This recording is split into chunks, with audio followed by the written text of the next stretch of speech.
بسم اللہ الرحمن الرحیم نحمده ونصلی علی رسولہ الکریم سیرت النبی صلی اللہ علیہ وسلم قدم بقدم پارٹ نمبر 18 جس کا عنوان ہے تم وہی ہو۔ مردوں میں سب سے پہلے سیدنا ابو بکر صدیق رضی اللہ عنہ ایمان لائے۔ آپ نبی اکرم صلی اللہ علیہ وسلم کے پہلے ہی دوست تھے۔ حضور نبی کریم صلی اللہ علیہ وسلم اکثر ان کے گھر آتے اور ان سے باتیں کیا کرتے تھے۔ آپ ایک دن حضرت حکیم بن حزام رضی اللہ عنہ کے پاس بیٹھے تھے کہ ان کی ایک باندی وہاں آئی اور کہنے لگی، آج آپ کی پھوپھی خدیجہ نے یہ دعویٰ کیا ہے کہ ان کے شوہر اللہ تعالیٰ کی طرف سے بھیجے ہوئے پیغمبر ہیں، جیسا کہ موسیٰ علیہ السلام تھے۔ حضرت ابو بکر صدیق رضی اللہ عنہ نے جو ہی حضرت حکیم رضی اللہ عنہ کی باندی کی یہ بات سنی، چپکے سے وہاں سے اٹھے اور نبی کریم صلی اللہ علیہ وسلم کے پاس آ گئے اور آپ سے اس بارے میں پوچھا۔ اس پر آپ نے حضرت ابو بکر صدیق رضی اللہ عنہ کو وحی آنے کا پورا واقعہ سنایا اور بتایا کہ آپ کو تبلیغ کا حکم دیا گیا ہے۔ یہ سنتے ہی حضرت ابو بکر صدیق رضی اللہ عنہ نے عرض کیا، میرے ماں باپ آپ پر قربان، آپ بالکل سچ کہتے ہیں، آپ واقعی اللہ کے رسول ہیں۔ آپ کے اس طرح فوراً تصدیق کرنے کی بنا پر نبی کریم صلی اللہ علیہ وسلم نے آپ کو صدیق کا لقب عطا فرمایا۔ اس بارے میں دوسری روایت یہ ہے کہ صدیق کا لقب آپ نے انہیں اس وقت دیا تھا جب آپ معراج کے سفر سے واپس تشریف لائے تھے اور مکہ کے مشرکین نے آپ کو جھٹلایا تھا۔ اس وقت حضرت ابو بکر صدیق رضی اللہ عنہ نے یہ واقعہ سنتے ہی فوری طور پر آپ کی تصدیق کی تھی اور آپ نے انہیں صدیق کا لقب عطا فرمایا تھا۔ غرض ابو بکر صدیق رضی اللہ عنہ نے آپ کی نبوت کی تصدیق فوری طور پر کر دی۔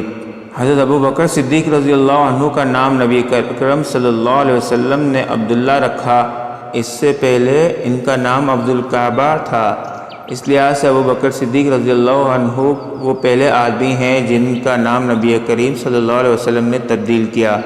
حضرت ابو بکر صدیق رضی اللہ عنہ یوں بھی بہت خوبصورت تھے، اس مناسبت سے آپ صلی اللہ علیہ وسلم نے ان کا لقب عتیق رکھا تھا۔ عتیق کا مطلب ہے خوبصورت، اس کا ایک مطلب آزاد بھی ہے۔ یہ لقب دینے کی ایک وجہ یہ بھی بیان کی جاتی ہے کہ آپ نے ان کی طرف دیکھ کر فرمایا تھا، یہ جہنم کی آگ سے آزاد ہیں۔ غرض اسلام میں یہ پہلا لقب ہے جو کسی کو ملا۔ قریش میں حضرت ابو بکر صدیق رضی اللہ عنہ کا مرتبہ بہت بلند تھا۔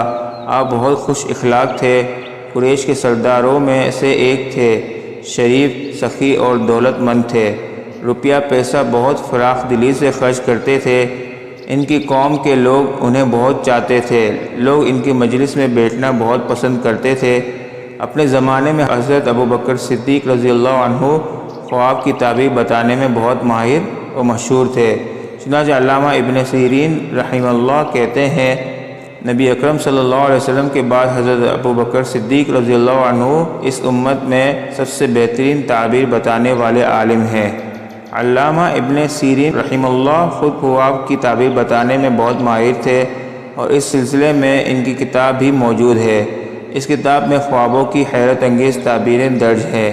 ان کی بتائی ہوئی تعبیریں بالکل درست ثابت ہوتی رہیں۔ مطلب یہ کہ اس میدان کے ماہر اس بارے میں حضرت ابو بکر صدیق رضی اللہ عنہ کو نبی کریم صلی اللہ علیہ وسلم کے بعد سب سے بہتر تعبیر بتانے والے فرما رہے ہیں۔ ابو بکر صدیق رضی اللہ عنہ نسب نامہ بیان کرنے میں بھی بہت ماہر تھے، بلکہ کہا جاتا ہے کہ اس علم کے سب سے بڑے عالم تھے۔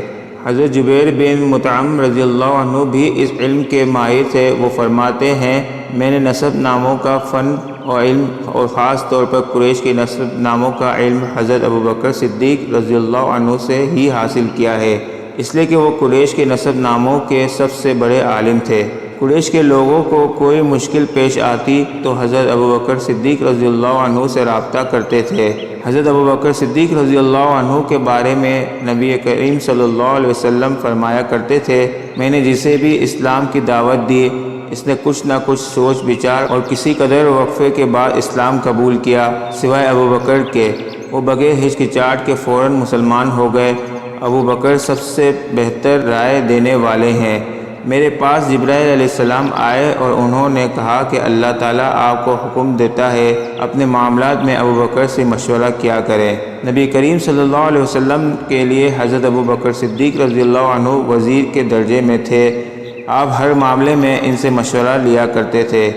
ایک حدیث میں آتا ہے، نبی اکرم صلی اللہ علیہ وسلم فرماتے ہیں، اللہ تعالیٰ نے میری مدد کے لیے 4 وزیر مقرر فرمائے ہیں۔ ان میں سے 2 آسمان والوں میں سے ہیں، یعنی جبرائیل اور میکائیل علیہ السلام، اور 2 زمین والوں میں سے ہیں، ایک ابو بکر اور دوسرے عمر رضی اللہ عنہما۔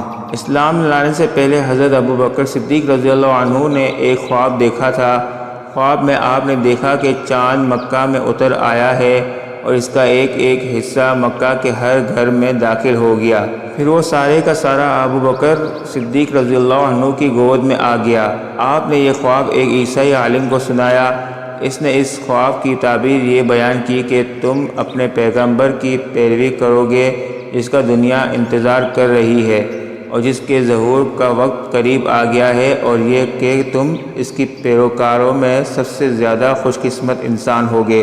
ایک روایت کے مطابق عیسائی عالم نے کہا تھا، اگر تم اپنا خواب بیان کرنے میں سچے ہو تو بہت جلد تمہاری قوم میں سے ایک نبی ظاہر ہوں گے۔ تم اس نبی کی زندگی میں اس کے وزیر بنو گے اور ان کی وفات کے بعد ان کے خلیفہ ہوگے۔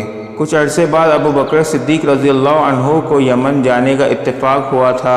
یمن میں یہ ایک بوڑھے عالم کے گھر ٹھہرے۔ اس نے آسمانی کتابیں پڑھ رکھی تھی۔ ابو بکر صدیق رضی اللہ عنہ کو دیکھ کر اس نے کہا، میرا خیال ہے تم حرم کے رہنے والے ہو اور میرا خیال ہے تم قریشی ہو اور تیمی خاندان سے ہو۔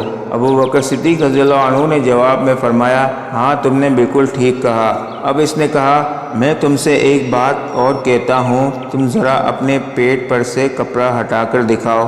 حضرت ابو بکر صدیق اس کی بات سن کر حیران ہوئے اور بولے، ایسا میں اس وقت تک نہیں کروں گا جب تک کہ تم اس کی وجہ نہیں بتا دو گے۔ اس پر اس نے کہا، میں اپنے مضبوط علم کی بنیاد پر کہتا ہوں کہ حرم کے علاقے میں ایک نبی کا ظہور ہونے والا ہے۔ ان کی مدد کرنے والا ایک نوجوان ہوگا اور ایک پختہ عمر والا ہوگا۔ جہاں تک نوجوان کا تعلق ہے وہ مشکلات میں کود جانے والا ہوگا۔ جہاں تک پختہ عمر کے آدمی کا تعلق ہے وہ سفید رنگ کا کمزور جسم والا ہوگا۔ اس کے پیٹ پر ایک بال دار نشان ہوگا۔ حرم کا رہنے والا تیمی خاندان کا ہوگا، اور اب یہ ضروری نہیں کہ تم مجھے اپنا پیٹ دکھاؤ کیونکہ باقی سب علامتیں تم میں موجود ہیں۔ اس کی اس بات پر حضرت ابو بکر صدیق رضی اللہ عنہ نے اپنے پیٹ پر سے کپڑا ہٹا دیا۔ وہاں ان کی ناف کے اوپر سیاہ اور سفید بالوں والا نشان موجود تھا۔ تب وہ پکار اٹھا، پروردگار کعبہ کی قسم تم وہی ہو۔ سبحان ربک رب العزت عما یصفون وسلام علی المرسلین والحمد للہ رب العالمین۔